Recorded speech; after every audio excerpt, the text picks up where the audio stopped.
কিছুদিন আগেই একটি পিকনিকের অনুষ্ঠানে যেয়ে জয় এবং অবিশ্বাস অনেক নাচানাচি করেছিলেন। তাই আমি জানি না তো কি হচ্ছে। ভাই এটা ডিসাইড বাই আমার সন্তান, সো এই অ্যান্সারও আমি দিতে পারবো না। সে এখানে ফোন করে খবর নিচ্ছে, হ্যালো পাপ্পা আমার জন্য এটা এনো আমরা এখানে যাব। এবার একটি প্রোগ্রামে সাংবাদিকরা অবিশ্বাসকে এই নাচানাচি নিয়ে প্রশ্ন করতেই ব্যাপক ক্ষেপলেন অবিশ্বাস সাংবাদিকদের উপর। ভাই এটা ডিসাইড বাই আমার সন্তান, সো এই অ্যান্সারও আমি দিতে পারবো না। সাংবাদিকরা নাকি জিজ্ঞেস করেছিল সাকিব খানের গানেই কেন নাচানাচি করলেন।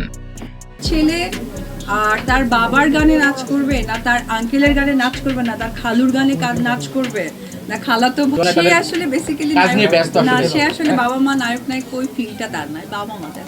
সে এখানে ফোন করে খবর নিচ্ছে, হ্যালো পাপ্পা আমার জন্য এটা এনো আমরা এখানে যাব।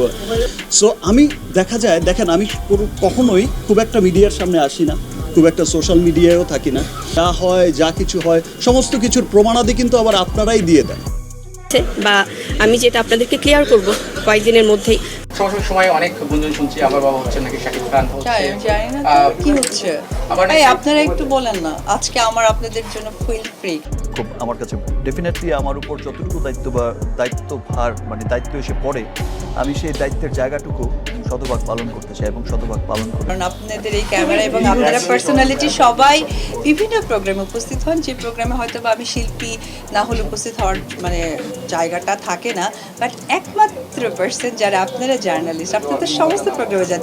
আমার আপনাদের কাছে প্রশ্ন যে কি সোশ্যাল মিডিয়া চাইরন না, আমি সোশ্যাল মিডিয়া থেকে অনেক আগে থেকেই দূরে, আমি বলেছি হয়তো।